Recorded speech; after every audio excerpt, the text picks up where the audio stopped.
In today's video, I'm going to tell you exactly how I grew from my garage at my house to over a 6,600 square foot shop with my woodworking business in just a few short years. Let's dive in. All right, welcome back to the channel. Welcome back to the podcast, Handmade Business Secrets. Listen, if you're watching this on YouTube, you haven't checked out the podcast yet, go check out Handmade Business Secrets. Anywhere that you listen to podcasts, you can listen to stuff while you're in the shop, while you're working, while you're driving. If you're listening to this on the podcast and you haven't subscribed to the YouTube channel yet, haven't checked any of that out, be sure to do that. With that being said, in today's video, I want to walk you through kind of the process that took me from starting in my garage, my two-car garage, and ultimately took Iron by Iron Woodworks, my business, to a 6,600 square foot shop. When you look and you see businesses that are scaling and growing, going from level to level, they're leveling up every year, they're moving in the right direction, we find that they have a few things in common. A great marketing system. They have a great sales system. They have a plan and a path to scaling their operations. For me, I was able to really grow through a few principles, okay? So I'm gonna give you those principles inside of this video that I think can really help you go from that basement that you might be in or that garage that you might be in to moving into your first commercial space. Okay, so number one, the first thing that you really ultimately have to do is you have to increase your lead flow. Lead flow is simply the rate at which you get new leads inside of your business. Now, what is a lead? It's somebody that's interested in your products or your services. If you're only talking to a handful of people every month, you will never grow. You will never scale outside of your current size. You have to figure out, how do I increase demand, increase awareness around my brand? I'm a poet and didn't know it. So ideally, you figure out a way through marketing strategies to increase your lead flow. Now, there's organic strategies and there's paid strategies. Organic strategies are things that you can do that don't really cost you any money. They just cost you some time and energy to increase your lead flow. Paid strategies are ways that you can pay money, you can spend money to attract leads. Don't get me wrong, there are people that have grown rapidly through organic strategies, but for me, I always grew through paid strategies, through paid advertising. I created a system that for every dollar that I spent in advertising, I generated $11 in revenue, okay? So if you knew that every time you put a dollar in a machine and it was gonna spit out $11, you'd keep putting money in the machine, right?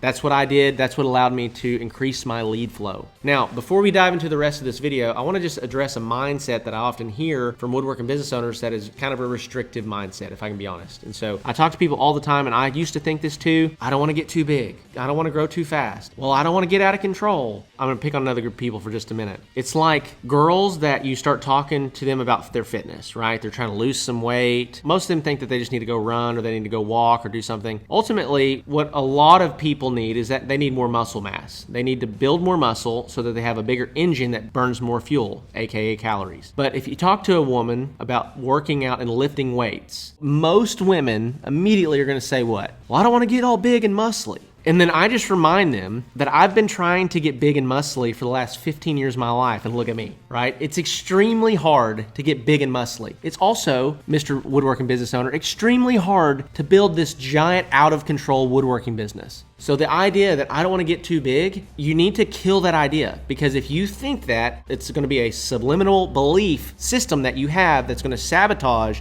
any potential growth that you have. Okay, so you got to kill that idea. You got to kill this idea that I don't want to get too big. It's going to be extremely hard to get big, but you have to start getting aggressive, increasing lead flow. You need to get it to the point where it feels a little out of hand. It feels a little out of control, and that's when you start solving problems inside your business. But again, it's very difficult to get there. So don't think that just because you implement a marketing strategy, well, I don't want to try that because I don't want to blow up overnight.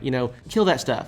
Go figure out how to do it, figure out how to solve the problems that come from it, and grow your business. If that's ultimately what your ultimate goal is, if that's what you want most, is to grow your business. So number one is you got to increase your lead flow. Number two is you got to give out more quotes. Once you get more leads in, you need to give out more quotes. You need to have more conversations. Now, let me say this, not all leads are created equal. Some leads are tire kickers. They got $200 budgets and they're trying to buy a $4,000 table, right? You're gonna have a lot of low quality leads. That's what happens when you increase your lead flow. That's normal. That is part of marketing. That's part of sales, right? But what you need to do is you need to give out more quotes to more qualified potential clients. And also, you need to put yourself in situations where you have higher likelihoods of closing those deals. If you are trying to close every single person that you talk to over Facebook Messenger, about 1 out of every 10 to 15 clients that I try to close on Facebook Messenger, I actually close on Facebook Messenger. Now, if I can get them on a phone call, about 1 out of every 4 or 5 clients, I can close on a phone call. Okay, if they can hear my voice, they know that I'm an actual person, I know I'm not a scam online, they know that I can probably close that deal over the phone. But if you can meet in person, if you can get them into a showroom, if you can meet them at a coffee shop with stain samples and to go over all their options, your chances of closing that deal are about 80%.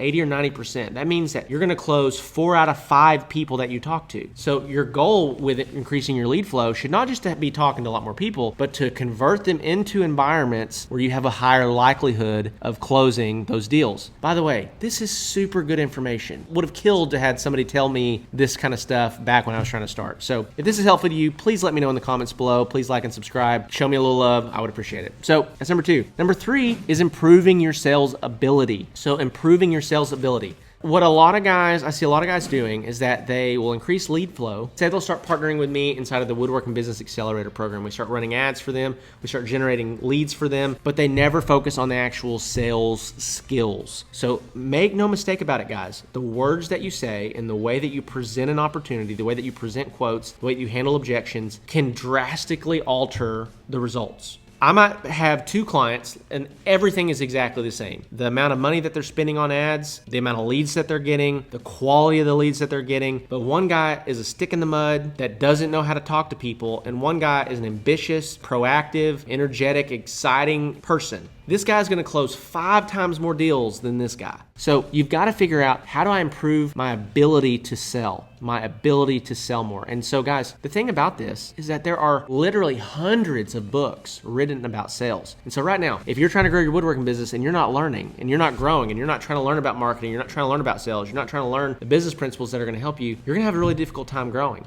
But it's not hard to find good resources on the stuff that you need. And so go out there, find you a couple good books on sales and figure out how to handle objections. A couple books that are really, really good on sales: Persuasion by Robert Cialdini, and then Sell or Be Sold by Grant Cardone. I'm not a huge Grant Cardone fan in a lot of ways, but a couple of his principles around real estate are really good, and some of his sales principles are also really good. Be sure to go check out Jeremy Miner on Facebook or Instagram, YouTube. He's a really great sales trainer that helps tons of guys double, triple, quadruple their income simply by using better words in conversations. It's pretty wild, okay? So number 3 is improving your sales ability. Number 4 is creating structure around your team. Now remember, the name of this video is how I grew my woodworking business from my 2-car garage to a 6,600 square foot commercial shop in just a few years. So what ultimately happens is that your job as the business owner is to drive revenue. You should then have a scalable structure for your team. So what do I mean by that? So right now, if you're the only person inside of your business, you're the CEO, the Chief Executive Officer, you're the CFO, the Chief Financial Officer, the CMO, the Chief Marketing Officer, you're also building all the product, you're talking to all the customers, you're the sales manager, you're doing all these things. Well, if you imagine this as a tree, what we call an org chart inside of the business world, the CEO is at the top, the CFO and the CMO report to him, the COO, the Chief Operations Officer, reports to the CEO. Underneath them, they have all the people that are doing all the work.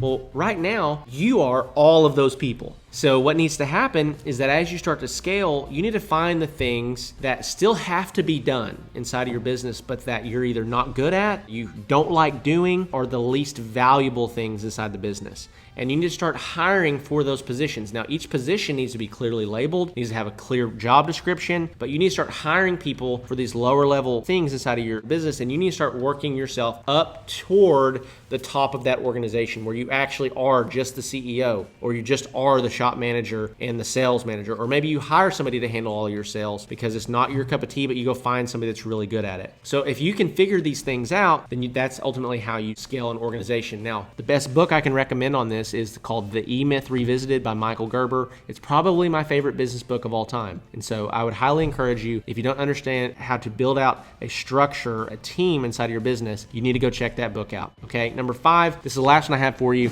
and that is to develop your brand, to continually be developing your brand. And how do you do that? Through world-class images and content, through world-class content, through world-class reputation. What I always try to do is I try to go look at and see, what are the big players in my space doing? What are the companies that I aspire to be like? What are they doing and how are they doing it? How are they continually attracting high-class clients? And so I'm looking at the Pottery Barns. I'm looking at the Restoration Hardwares. I'm looking at Zara Home. I'm looking at James and James Furniture. I'm looking at these large brands that have done a great job job positioning themselves as the premier product inside of a niche. And you want to do the exact same thing. So you want to always be continually refining your product, improving your quality control, and then you also want to make sure that you are focusing on the content side of your business. Anytime that you build a great product, make sure that you get awesome pictures of it. Make sure that you get an awesome video of it. Don't just go deliver it and move on about your business. The photos and videos of that table set that you do is worth 10 or 15 times as much money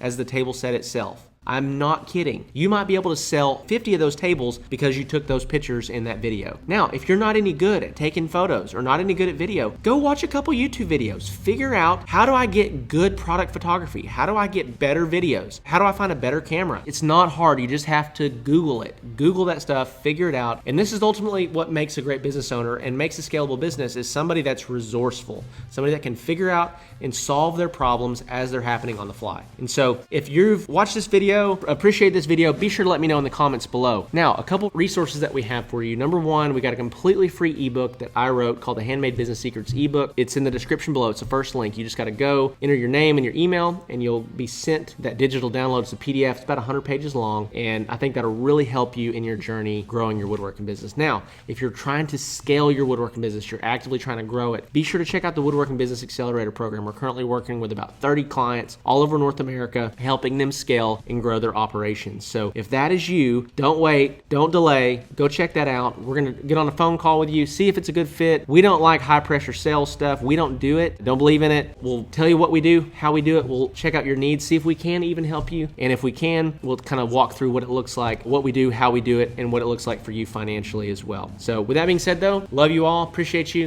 and I'll see you in the next one.